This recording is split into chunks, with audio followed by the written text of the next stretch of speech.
visualization is a gift to your heart and your soul. It's a gift, because if the idea is the seed, visualization is the fertilizer. It's the fertilizer, because when your thoughts are connected with an emotion, see, you would visualize yourself winning, and you would feel all the emotion that came with that. And all you're doing now is you're not chasing a foreign emotion.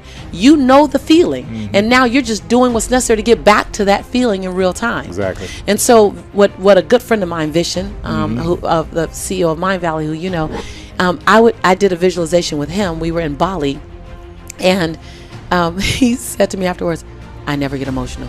I he cried. doesn't. He doesn't get emotional. Right. He's like right. super, yeah. Well, he was like, I cried. I got emotional.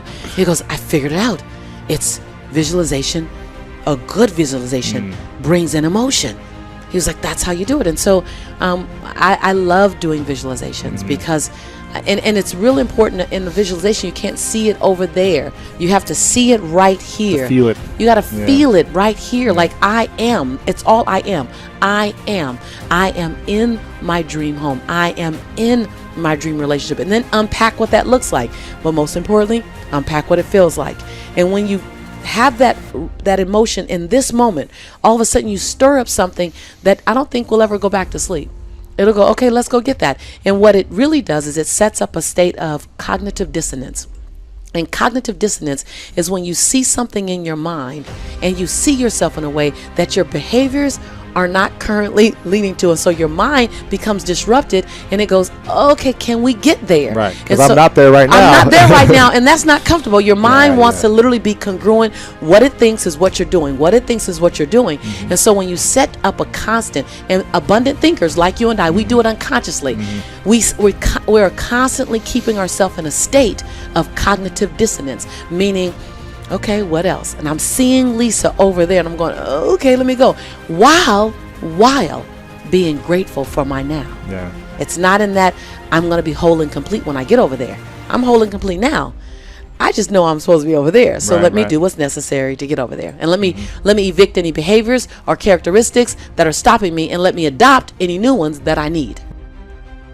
Point 1, you got to be willing to do it afraid. See, you might be waiting for the fear to stop. Well, Lisa, I heard this so many times. Lisa, I'm afraid. What do? Do it anyway. Lisa, I'm afraid. I don't quite know if I should move. Move anyway. I don't know if I should leap. Leap afraid. And then gather your courage on the way down. And if you don't get it before you hit, you're going to hit anyway. I'd rather die leaping than on the edge figuring out how to get the courage to leap. Yes, yes? Yes, yes? So many times we're waiting. I'm waiting to get something right. I see your hands going up. You guys know if it's your truth, you can raise your hand just like we did on day 0. You're just kind of waiting. You're waiting to get everything in order. You're waiting so that everything is in you, it's together. You're waiting to not be afraid. You're waiting to have the courage. You're waiting to have all the money. You're waiting to lose weight. See, if I waited to release my unwanted pounds before I got in front of you, Lisa Nichols would be the secret. Yes, yes? I thought, how about I just leap with my imperfection and then find my form of perfecting my imperfection while I'm soaring? How about I do that? How about you not wait to get it right? You figure out, how does it look doing it wrong? How does that look? Because your 80% of right is somebody else's 159% of what they needed. Yes, yes? And when you want to do it right and you want to wait till you're not afraid and you want to wait till you have it all together, you made it about you again. See, Nelson Mandela did it. He just did it not knowing if it were right. Mahatma Gandhi just did it not knowing if it were right. Mother Teresa just did it not looking for affirmation or confirmation. Is this right? Martin Luther King did it not even knowing if it would happen before his life ended. I mean, what are you waiting on? Are you willing to do it afraid? Are you willing to do it knowing that you got so much work to do to get it better, to get it more perfect? But are you willing to do it inside your imperfection? Do you realize that in your imperfection, you're perfect for the job? We talk about living our quest. I think that living my quest, really, if I look at it on a daily basis, it's finding my own voice. It's finding your voice. It's finding the song that only you can sing, off key or not. It's finding your rhythm. It's discovering what it feels like to walk in your shoes today. It won't look like it looked 10 years ago. Living your quest is, what can I do with my life so that my life becomes infectious to someone else?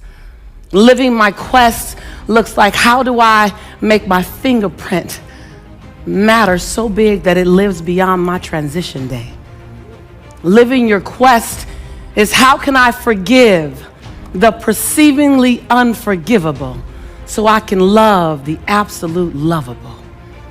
Living your quest is, how do I give myself 1,000 second chances, and every time I get to 999, press reset? Living my quest is not some ambiguous, untouchable experience. Living my quest means going back and healing the little girl in me so that the woman can be free. It's going back and embracing the little boy in you so that the man can show up and give himself permission to cry when necessary. Living your quest is not something that you can't touch. It's not something that requires a stage or lights or cameras. Living your quest is being complete and content with who you are in the dark of the night, so who you are in the middle of the day is all right. Living your quest is as simple as it is complex. Living your quest is about giving yourself permission, say permission, on a daily basis to become the next best version of yourself. Living your quest is not holding yourself hostage to old decisions, not holding yourself hostage to shame, blame, guilt, regret, and anger. Living your quest is about recognizing that every day I can be reborn to my possibility. Living your quest is as internal and personal as it is public. Living your quest is about recognizing that you have brilliance in you and not being willing to dim your light one more day. Living your quest means not being afraid of the genius in you, even though you have doubt. Living your quest is recognizing that you get to sing your song off tune, that you can get to live in perfection while you master imperfection. I've long since learned 4 things. To me, this is the road to true freedom. I have nothing to prove. I have nothing to protect. I have nothing to hide, and I have nothing to defend. That your perception of me after I tell my truth is actually none of my business. My perception of me, that I go to bed as whole and complete as I woke up, before I check how many likes I have on Facebook, that I like me first, and every other like is bonus. There you go. Like it. That was a long road to get to. Long road.